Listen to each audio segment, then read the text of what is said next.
So it appears that right now, the Kevin Durant trade talks are in a bit of a stalemate, and I want to emphasize that's as of right this second because things seem to be very fluid and there's different rumors coming out almost every hour. And I'm hoping that this entire video isn't irrelevant by the time it gets uploaded because I'm actually recording it in the fourth quarter of Game 6 of the NBA Finals because it's a blowout and it's boring. So I figured I might as well record. And I spent a lot of time on this one. Hopefully it's not irrelevant by the time y'all see it. Make sure to subscribe because I did put a lot of effort into this. But anyways, talks seem to be at a stalemate because Suns owner Matt Ishbia wants a lot more for Kevin Durant. He doesn't seem to know that Durant is not in his prime anymore. Doesn't seem to realize that he's 37 years old on an expiring contract. And for that reason, the Heat, Rockets, and Spurs aren't incentivized to up their offers at all. That's not good enough for the Suns. So what if there is another way to get the Suns exactly what they want so Kevin Durant can come on over to the Miami Heat? And yes, I'm talking about a 3-team trade. That's why in today's video, I'm going to be talking about several 3-team trades that I personally cooked up that would help the Suns finally move off of Kevin Durant. We're going to go ahead and start with the Brooklyn Nets because it appeared that there was already a deal done between the Wolves, the Nets, and the Suns to get Nic Claxton over to the Phoenix Suns so they could finally get the big man that they wanted. But Kevin Durant shut down those talks because he didn't want to go to Minnesota. He prefers his lips unchapped, and I don't blame him. I do want to talk about Nic Claxton first, though, because he kind of has been the hottest name in terms of big man that the Suns have really been going after. And I personally think the Nets should look to move off of Claxton and Cam Johnson, just try to get as many picks as possible. Just taking a look at Nic Claxton's contract. Next year, he'll be making $25 million, which is not a lot. It might be a little bit more for the value that Claxton brings, but the good news is his contract is decreasing over the next 3 seasons, where the year after next, he'll only be making 23, followed by about $21 million the year after that at only 28 years old. And then we'll take a quick look at his numbers, where last season with Brooklyn, played 70 games. He's been a guy who is relatively healthy, and he did average 10 points per game, about 7.5 boards last year, which is kind of down from his previous seasons, but he is a very good shot blocker. But there you see his bread and butter is the defensive end. Got about 1.4 blocks per game last year.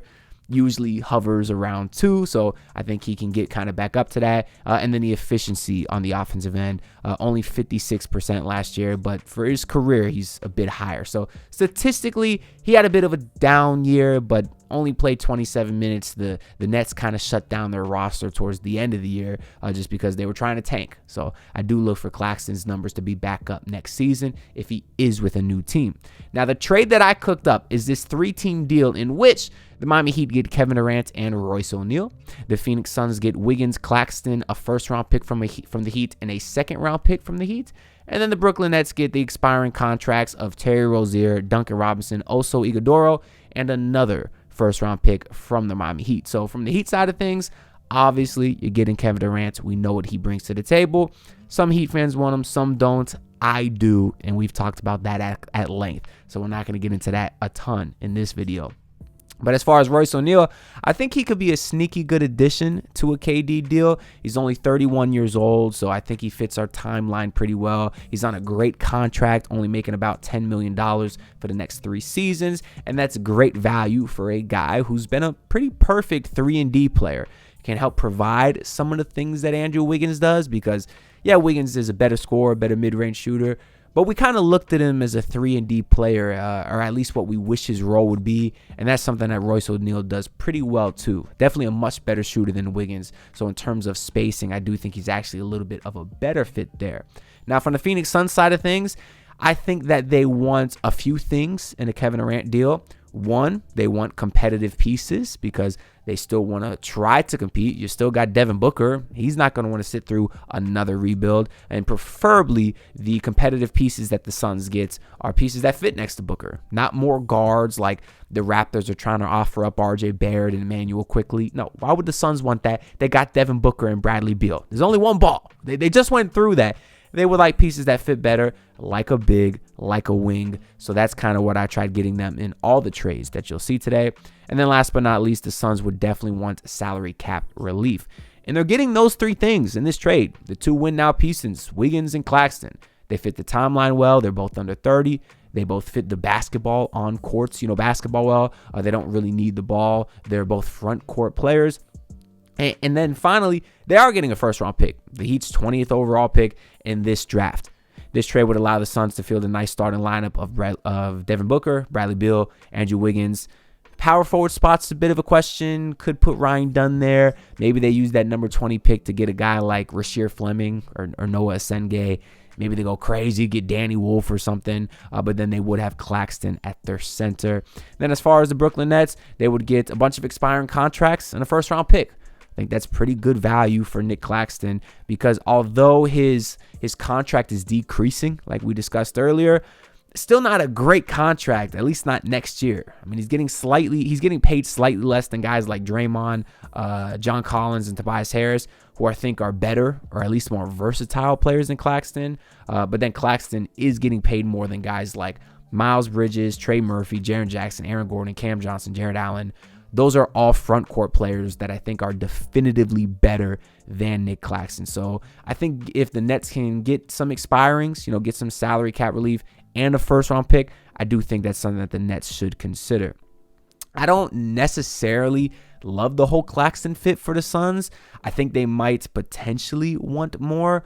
There is another version of this trade where the Heat could throw in Nikola Jovic if they had to, but now you're talking about it maybe being a little bit too much for the Heat. I think that might be the one more piece that the Suns are looking for. Maybe some of these trades are out there, but they just kind of want to nudge the Heat or one of these other teams to add in an extra young piece.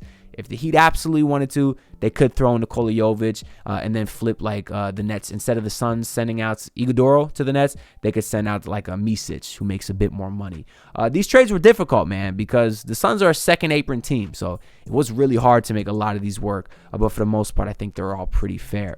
We'll move on to the next trade now. We're not going to spend as long talking about the rest just because we kind of already explained a lot of the same things in the first deal that are also applicable in the rest of these. But the next one I have is actually for the Boston Celtics. They are taking a bit of a bigger swing here, the Phoenix Suns are, because the Heat are getting Kevin Durant, of course. But then the Suns are getting Porzingis and Duncan Robinson, as well as a first and second round pick from the Miami Heat. And in return, the Celtics are getting Andrew Wiggins and a second round pick. From the Suns side of things, it's definitely a gamble. Porzingis is a guy who, when healthy, is a great player, but he hasn't been healthy. I do think this could potentially intrigue the Suns, though, just because Porzingis is probably by far the best player that they can actually receive in a Kevin Durant deal. I don't really see any other trade in which they get someone better than Porzingis.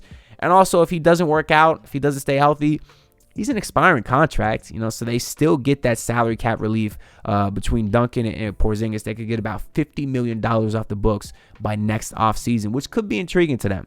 Now you're talking about them having no tangible pieces for Kevin Durant, but you still got that first round pick from Miami. I threw in a second. So this could be something the Suns might be interested in if they want to take a risk. As far as the Boston Celtics, they're getting value for Porzingis' contracts. Keep in mind, when they traded for Porzingis, there was picks attached to Porzingis because he was looked at as a negative asset. Now, of course, that's because he had more years left on his deal, and right now he's an expiring contract, so his value did go up a little bit. But I don't think the Celtics would want to retain Porzingis, at least for not next year. They're probably not going to be competitive without Jason Tatum. So try to get some value for Porzingis. If you're able to turn that into Wiggins in a second round pick, I think that's good value. Because I know I just said that they don't want to be competitive, but I just don't think they need Porzingis. He's too much of an inconsistency for them. But now you add in Andrew Wiggins, who I think could do a serviceable job, obviously replacing Tatum next year as he recovers from his ACL injury. I don't think the Celtics would want to completely tank. So now they could go out there and they could do a lineup. If this is the only move they make, they could do a lineup of, Holiday, White, Brown, Wiggins, and Al Horford or something like that. So they could still have a relatively decent team next year. I think Wiggins would fit there pretty perfectly. Moving on, I have a 3-team deal involving the Orlando Magic. The Miami Heat, of course, get Kevin Durant. And this time, the Suns get Duncan Robinson, Jonathan Isaac, Mo Wagner, Jaime Jaquez Jr., and a first and second round pick from the Miami Heat. The Orlando Magic will receive Andrew Wiggins in a second round pick. From the Suns side of things, they get 2 bigs in this trade. And young pieces, in Jaime Jaquez, or young piece in Jaime, and then also a first round pick. I really wonder what Jonathan Isaac's trade value is. He did play 70 games last year, but prior to that, he's been another guy with injury concerns.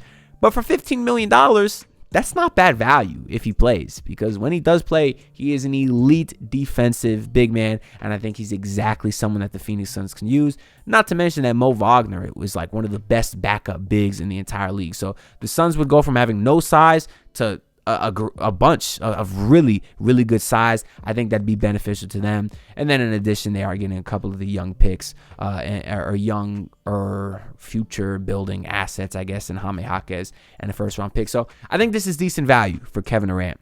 As far as the Orlando Magic, well, we know they're going all in. They just traded 4 first round picks for Desmond Bane.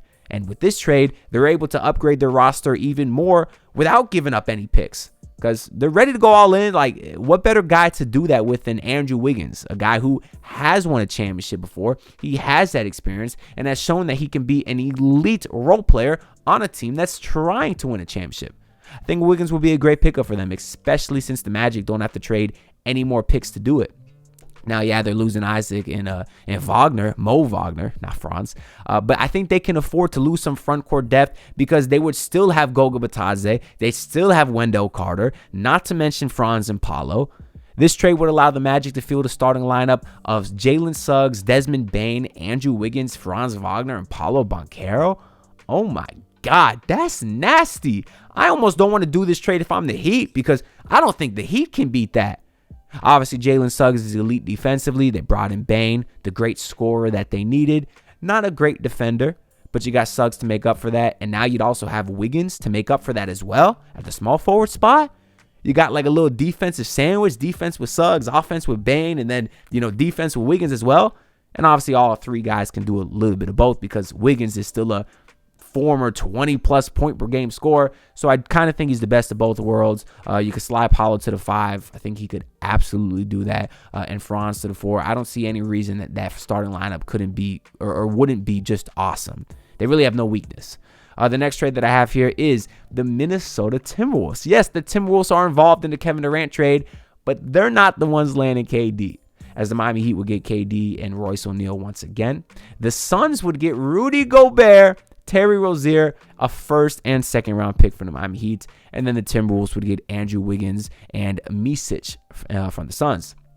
The Suns seem to be so desperate to get Rudy Gobert. I don't know why. I think he sucks, but they're out there saying, "Oh, we want Anthony Edwards to recruit KD. That way, KD can go to Minnesota, or KD can go to Minnesota, and then the Suns can go ahead and bring Rudy over." It's like, I don't know why they want Rudy so bad, but they do. Meanwhile, the Timberwolves, they seem desperate to get rid of Rudy Gobert. So in this trade, it kind of seems like everybody's happy.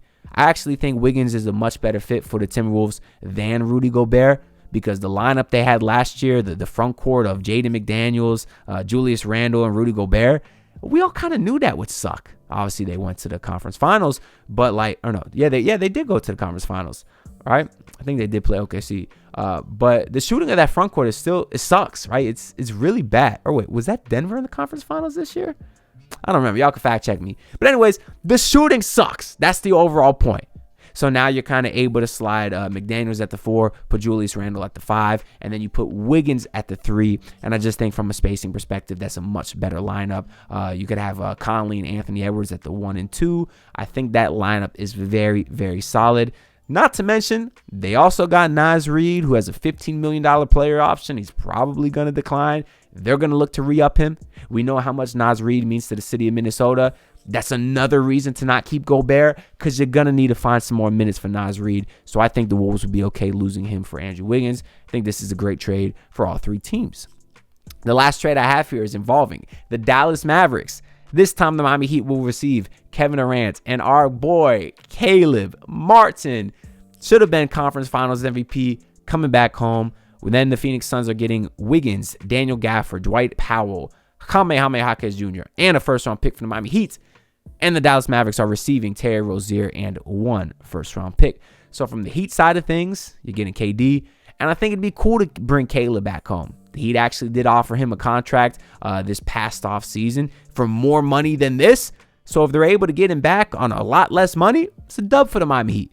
Obviously, things didn't really work out for him well in Philly or in Dallas. He just kind of seems like one of those guys that Miami was able to get the most out of. And I do think if he was to come back here, we can get a lot of that back out of him. And he also can do some of the similar things that Andrew Wiggins did.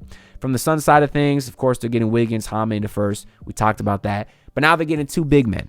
You don't want to count Dwight Powell because he's kind of washed, or he never really was good. Fine. But they are getting Daniel Gafford, who has been a very, very serviceable center in this league. And this is a lot of value for the Suns. You get in a couple of win-now players. You get in the size. You get in the young pieces. I think this is good value for Kevin Durant. And then from the Mavericks perspective, you're getting some value for Daniel Gafford's expiring contract. Daniel Gafford's got 1 year left, making about $14 million. And I'm not sure how much he'd even play this year in Dallas because their front court is loaded. He certainly wouldn't start because ahead of him in the front court, you got PJ Washington, Anthony Davis, Derek Lively, Cooper Flagg.